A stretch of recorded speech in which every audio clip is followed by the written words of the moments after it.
Shalom, shalom, shalom, Yashala. This is Nayala Bond Lawyer coming to you with another lesson. All right. And today's lesson is going to be in regards to peace and safety for Yashala. Okay. You know, on the day that the Lord returns and comes back, you know, the things that the Lord is going to do to make sure that, you know, his people, his chosen elect, are dwelling in peace and safety. Okay. Because ultimately, you know, once this place gets destroyed by those thermonuclear missiles, the Lord is going to come back and reestablish his kingdom here on earth, okay? But before he does that, all right, you know, he has, you know, a righteous indignation, which is a righteous anger, right? He's going to pass his judgment on the 2/3 of the nation of Israel, all right, and the rest of the heathen world, all right? So the first verse, you know, before I even start by, I want to start by saying, Barakatah Yahweh, Barakatah Yahweh Shai, Barakatah Yahweh, Barakatah Yahweh Shai, Kahalanillah, Yahweh Bashim Yahweh Shai. Okay, double honors to the apostles of Great Millstone. This is who I learned this truth from. Okay, so going into the lesson, you know, peace and safety for Yasha'Allah. The first verse I wanted to bring out of many is Zechariah 14:9, and it states, "And the Lord, all right, and Yahweh shall be king over all the earth. In that day shall there be one Lord, and his name one." Okay, and within this verse, you already see that there's only one name, you know, that the Most High goes by. All right, okay, and that name is Yahweh. All right, the name of his son is Yahweh Shai. Okay, Yahweh meaning he is, Yahweh Shai meaning he is deliverance, and Yasha'Allah means he prince. Okay, he prince power. All right, so Yasha'Allah, you know, Israel, the men of Israel, we're the prince of the powers. Okay. All right, this is why it says in the scriptures, and ye are gods, okay? Because, you know, we are gods with a small g because we are the sons of the Most High God. But going back to the verse, Zechariah 14:10, it says, all the land shall be turned as a plain from Geba to Ramon, south of Jerusalem. Okay, once again, I'm reading. It says, and all the land shall be turned as a plain, meaning what? These buildings, these homes, these condos, right? These high-rises that we see now, these things are going to be laid to waste. Okay, and it shall be, and all the land, the land, especially the land of our inheritance, is going to be made desolate, like a plain. Okay, and it says here, from Geba to Ramon, south of Jerusalem, and it shall be lifted up and inhabited in her place. Right. So the Lord is going to take us, and He's going to put us back in that land. Right, from Benjamin's gate unto the place of the first gate, unto the corner gate, and from the tower of Hanael unto the king's winepress. And men shall dwell in it, and there shall be no more utter destruction, but Jerusalem shall be safely inhabited. Okay, city of peace. Right, the Lord said that there's not going to be no more destruction, and men shall dwell in it. All right, who are these men? The men of Israel. All right, we're going to be dwelling in that land in that day. And that day, the Lord is going to wipe that land clean. He's going to make it like the plain, right? The plain of Geba to Ramon, south of Jerusalem, right? And it says what? And this shall be the plague wherewith the Lord will smite all the people that have fought against Jerusalem, right? So we're talking about these heathen nations, Ammon, Moab, right? So-called Hamites, these so-called white people, so-called white man, who really his name is Esau Edom. That's his identifier. Him and his descendants, Esau Edom, right?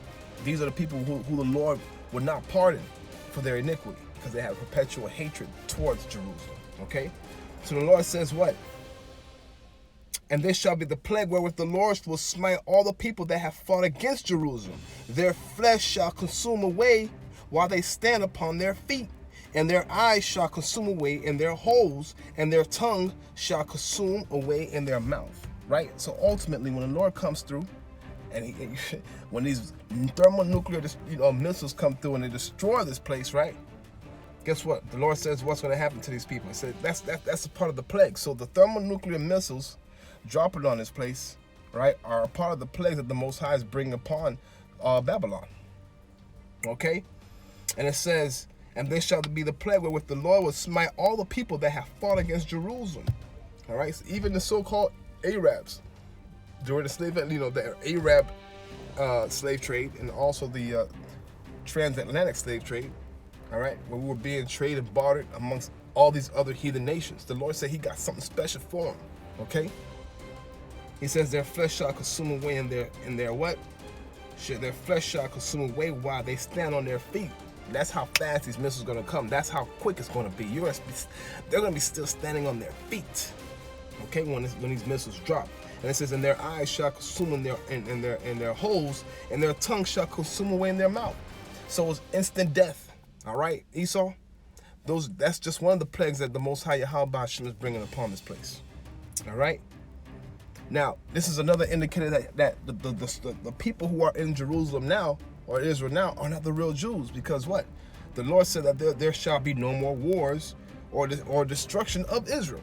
Right? But we see right now that Israel has this beef with Iran, right? And all their surrounding neighbors, they're going at it. All right? There is no peace over there in Israel right now. But it says in Isaiah 16:18, violence shall no more be heard in thy land, wasting nor destruction within thy borders. But thou shalt call thy walls salvation and thy gates praise. Right? Now, is that going on in Jerusalem right now? Is there peace and praise for Yahweh Bashem and Yahweh Shai in Jerusalem right now?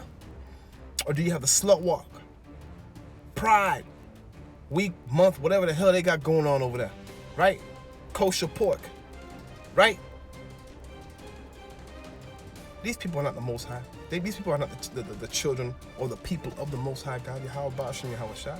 Who are these people? Well, they're the descendants of Esau, Edom, whom the Lord has righteous indignation forever. Okay? Going to another verse, Ezekiel 37:26, to prove that there'll be no more war or destruction for Israel. Moreover, I will make a covenant of peace with them. Peace. There's no peace over there. Right? There's no peace over there. And it shall be an everlasting covenant with them. Everlasting meaning what? There's no end to it. And I will place them and multiply them. See, the Lord says he's going to place us in that land.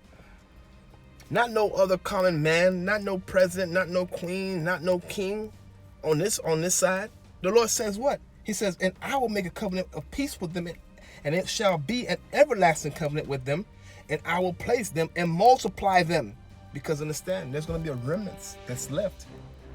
Right? After Babylon gets destroyed, there's going to be a remnant that's left. There's not going to be much people left. The 1/3 and the 144,000. That's all that's going to be left. But the Lord says what? He's going to multiply them and will set my sanctuary in the midst of them forevermore. Meaning the Lord is going to dwell with us. Right? The sanctuary of the Lord is going to be with us.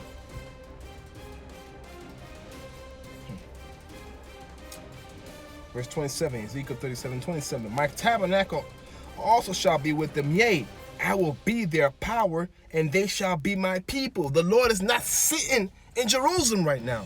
These people are they're fucking frauds, right?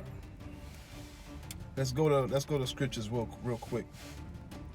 I know the blasphemy of those that say they are Jews and are not,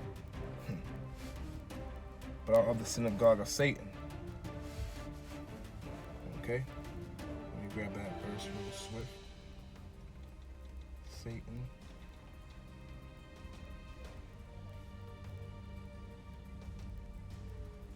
Salakia.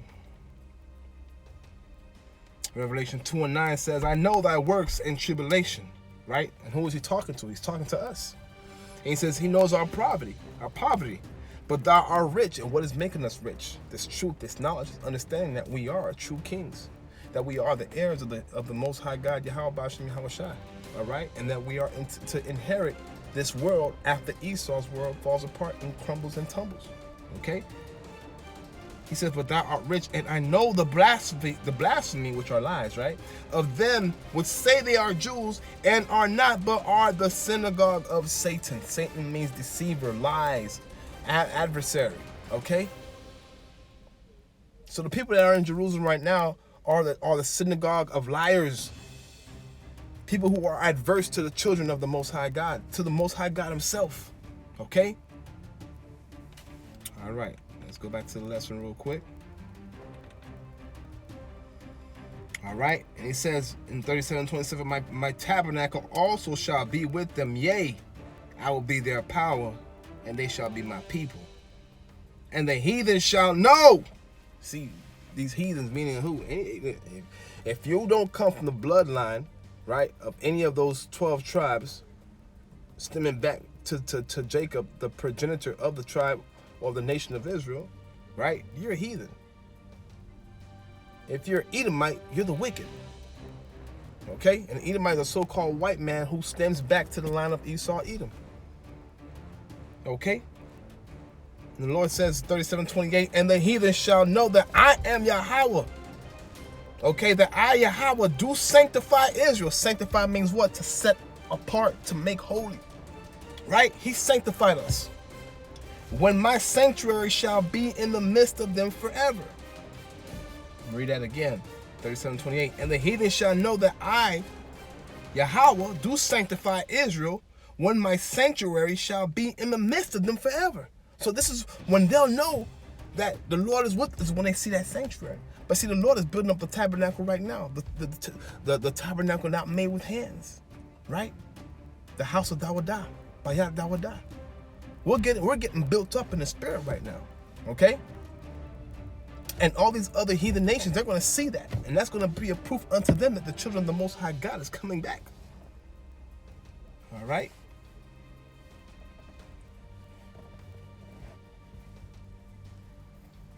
All right? So the Lord said he's going to bring Israel back into their homeland. And let's confirm that again. You know, in Amos 9:14, it says, and I will bring again the captivity of my people of Israel, and they shall build the waste cities and inhabit them, right? So when this place gets destroyed, well, not Babylon, because nothing's going to dwell here but dragon and wild beasts, but all these other places that get, you know, they're going to be destroyed, right? So we're going to break and tear all that shit down, and we're going to rebuild that stuff again. All the desolate places are going to get rebuilt again, and we're going to live in them again, okay? And they shall plant vineyards and drink the wine thereof. And they shall make gardens. So we're going to have gardens, brothers. We're going to have vineyards, brothers. We're going to have possession. Okay? This is what the Lord is telling us that we're going to inherit. Okay? But there's a stipulation to it. I'll get to that. And I will plant them upon, they shall also make gardens. His name is 9:14. They shall also make gardens and eat the fruit of them. Okay? Because if going back in the slavery, we planted something in the garden, we didn't get to reap that. We didn't get to eat that. That was for Massa, the oppressor. Right? But the Lord is making a promise to us. He says what? He says what? And they shall plant vineyards and drink the wine thereof, and they shall also make gardens and eat the fruit of them. So we get to enjoy the own fruits of our labor when we're in the kingdom. Amos 9:15, and I will plant them upon their land, and they shall no more be pulled up out of their land, which I gave them, saith Yahweh, thy power. So once we get into that land, brothers, who's gonna uproot us? Who? Esau? Man, he ain't got a wing and a prayer, man. This dude is done. We're gonna look at Esau, right? We're gonna look at all the Edomites, especially the men, and we're gonna be like, yo, is this the guy that had us in derision? This mother lover right here? Yo, this guy's done. His kingdom is done. This place is done. This place is going down like a like a sinking ship. It's going down. All right? But the Lord, he made a lot of promises to us. He said he's going to give us a peace of mind. He's going to give us our inheritance, right? And he's going to make sure that we're not going to know any more war. Okay? Isaiah 26:1. That peace of mind I was talking about. It says in that day, and we'll see all these things. The Lord is talking about this day, this great day when he comes back. He's gonna be doing some reckoning. Okay? Isaiah 26:1. In that day shall this song be sung in the land of Judah. We have a strong city. Salvation will God appoint for walls and bulwarks. Okay? Open ye the gates, that the righteous nation which keepeth the truth may enter in. So who's going to be in this land? Who is going to inherit these blessings? Right? It tells you right here. The righteous nation which keepeth the truth may enter in. Thou wilt keep thou wilt keep him in perfect peace, whose mind is stayed on thee. So if your mind is on the Lord is going to give you that peace, no matter what goes on in your life. Okay? Because he trusts in thee, because you trust in the Lord and you keep your mind stays on him, he's going to give you that peace. Trust ye in Yahweh forever, for in Yahweh is everlasting strength. Oh, Kahalam Yahweh Bashim Yahweh Shai. If y'all don't feel this, if y'all don't get this right now, Yasha'Allah, the men, all right? The women too, if you listen, Akwat, yo, Shalom. But really, I'm talking to the men, okay? Because this is the duty of the men, is to go out there to get a good understanding of what the Lord has in store for him, right? And to go out there and preach the word and do the work. And to let the people, the elect know that, hey, look, this is what the Lord is going to be doing. We're going to have gardens. We're going to have vineyards, right? We're going to have land. We're going to have possessions, i.e. slaves, workers. Okay? So the Lord is promising all this to those who what? In Isaiah 26:2. To the nation, the righteous nation, which keepeth the truth. Okay? So with that, I want to say Shalom. Call halal Yahweh Bashim Yahweh Shai. My Akim stay.